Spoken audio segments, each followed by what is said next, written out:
जय श्री महाकाल। जिन साधना करने वाले, मेरी बात ध्यान से सुन लेना, या जिनके पास जिन्न है या जिन्होंने जिन्न की साधनाएं की है, तो याद रखना, जिन्न तभी तक आपके काबू में रहेगा जब तक गुरु का सहारा है। और गुरु वो हो जो उस जिन्न को काबू कर ले। ऐसी शक्तियां स्वयं के लिए और परिवार के लिए भी घातक होती, अपनों के लिए भी घातक होती हैं, जो स्वयं आपके काबू में ना हो।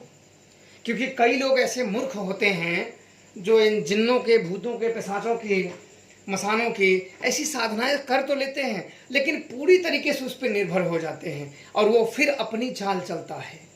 वो पूरी तरीके से निर्भर कभी भी नहीं होना चाहिए, इस बात का याद रखना।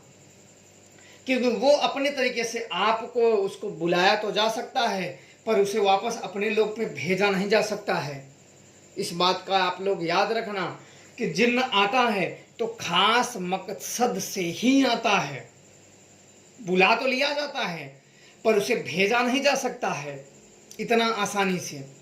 और बुलाने का भी प्रक्रिया गुरु ही जानता है और भेजने की भी प्रक्रिया गुरु ही जानता है। जिसने सिद्ध भी कराया है, जगाया है, वही भेज सकता है, क्योंकि वो शुरू से और एंड तक वो उसके साक्षी बना है। क्योंकि कोई भी चीज़ कुछ समय लग जाते हैं जानने में, कोई 10 दिन, 20 दिन, महीना, 2 महीना, 4 महीना या साल लग जाते हैं, पर गुरु उसमें बराबर नज़र बनाए रखता है अपनी शक्तियों से कि क्या हो रहा है, क्या एक्टिविटी है। कई बार वो काबू हुआ है, कई बार विरोध किया है, क्या किया है, उन सब को मिलाया जाता है।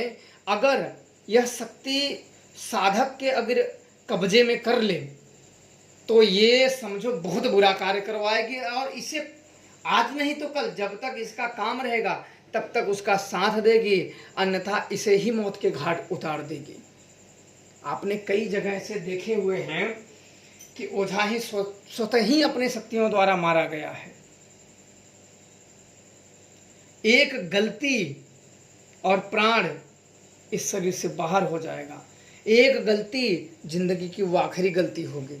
इसलिए सदैव जिन्न साधना या मसान साधना, भूत साधना, पिशाच साधना ऐसे सिद्ध गुरुओं के मार्गदर्शन में करनी चाहिए, जो जरूरत पड़ने पे इन्हें काबू कर सके। क्योंकि ये पास रहेंगे तो आपका कुछ समय के बाद माइंड खराब होना ही होना है। क्योंकि ये तरीके तरीके से आपको बातें करती रहती हैं। हमारा भी जब हुआ तो ये बोलती ही रहती थी कुछ ना कुछ, कुछ ना कुछ, कुछ ना कुछ बेमतलब की चीजें। जैसे कोई रास्ते में जा रहा है, हाँ ये देखो ये ऐसे दुखी है। आप कोई भी व्यक्ति रास्ते में जा रहा है, उससे क्या मतलब है वो किस बात से दुखी है। किसी से जाके पकड़ के कहोगे कि तुम इससे दुखी हो, ऐसे तो जब तुमसे कोई पूछ नहीं रहा है तो तुम बताने का क्या मतलब। तो मैंने बहुत चीज़ों से इस पे कंट्रोल पाया कि नहीं, मैं जब बुलाऊं तभी नहीं, मुझे किसी के बारे में जानना नहीं है। क्योंकि जानना एक सिरदर्दी होता है, अरे यार ये ऐसे है वैसे है, और ना जानना वो अच्छा रहता है। क्योंकि अगर आप सोचो, आपको अगर पता चल गया कि मेरे पास अगर शरीर में ये बहुत बड़ा रोग है और मैं इससे बच नहीं सकता हूँ, तो जो बाकी की आपकी ज़िंदगी है ना, वो समझो रोज मर मर के जियोगे कि अब तो मैं चला जाऊंगा, और लोगों से मोह होगा, जीने की तमन्ना जागेगी। और सोचो कि जब आपको पता ही नहीं है कि कल आप मर जाओगे, कब मर जाओगे, तो क्या होगा कि वो मोह नहीं जागेगा और वो आपको दिमागी जो डिप्रेशन है वो नहीं होगा। तो ऐसी चीज़ें मैं बड़ी बातें जान चुका हूँ, और नए लोगों के साथ भी ऐसा हो सकता है। इसलिए याद रखना चाहिए कि शक्तियों से कार्य लो, सिद्ध करो, लेकिन गुरु के संरक्षण में सदैव रहो, ताकि कुछ पड़े तो हाथ गुरु का होना चाहिए। ऐसा गुरु जिसने स्वयं ही उन शक्तियों को सिद्ध कर रखा हो और उन सब की शक्तियों को काबू कर सके। अन्यथा ऊंची शक्तियों को याद रखना, प्रेत, भूत प्रेत, मरे या कोई कई पीढ़ियों के लोग, मरे लोगों से इन बड़ी शक्तियों को रोका नहीं जा सकता।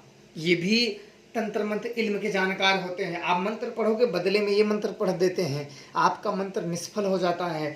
मैंने जिन्न जिन्नादों के सामने बड़े बड़े पहुँचे हुए साधकों को दो चार होते हुए देखा है।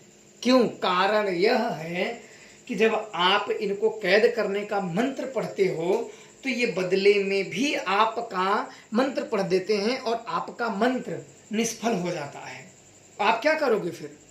आपने मंत्र पढ़ा, आपका मंत्र उसने काट कर दिया बदले में, क्योंकि वो भी जिन्न है, जिन्नाद है, शाही जिन्न होते हैं, खबीस होते हैं, मुवक्किल होते हैं, तो वो भी इल्म जानते हैं, तो वो बदले में इल्म की काट कर देंगे, आपका मंत्र निष्फल हो जाएगा। और तब आपने दखल अंदाजी का, तब आपको दंड मिलता है। एक्सीडेंट हो जाएगा, मुसीबत में फंस जाओगे, या बीमारियों में फंस जाओगे, या कोई ऐसी चीज़ होगी, प्यारी चीज़ें जो आपसे मेल मिलाप, कोई रिश्ता, प्रेम, बिल्कुल उसका उच्चाटक हो जाएगा। बहुत चीज़ें ऐसी होती हैं जो बहुत चीज़ जो आप और हम इंसानों के सोच से परे हैं, जिसके बारे में हम कल्पना भी नहीं कर सकते हैं। इसलिए सदैव करें कोई भी जिन्न जिन्नाद की साधनाएं तो गुरु के मार्गदर्शन में, और गुरु पहुंचा हुआ गुरु होना चाहिए, सिद्ध साधक होना चाहिए। अन्यथा अपने आज नहीं तो कल काम तमाम कर लो, क्योंकि कई लोग इनसे बचते हैं। आपने देखा होगा कि कई भूत प्रेत बाधाओं से जब ग्रसित हो जाते हैं तो इनका जो परिवार है वो नष्ट की कगार पे आ जाता है, तबाह होने लगता है, बर्बाद होने लगता है। और जब आप इन्हें जुड़ने का प्रयास करते हो तो आप भी उसी रास्ते पे हो। एक गलती, आप इस दुनिया से विदा हो जाओगे। तो आशा करता हूं कि आप लोगों को जिन्न संबंधित जानकारियां समझ में आ गई होगी। बाकी आप लोग अपने बुद्धि और दिमाग का ही इस्तेमाल करें और इन चीज़ों से जैसे करें बड़ी सावधानी पूर्वक ही साधनाएं आराधनाएं करें। जय श्री महाकाल।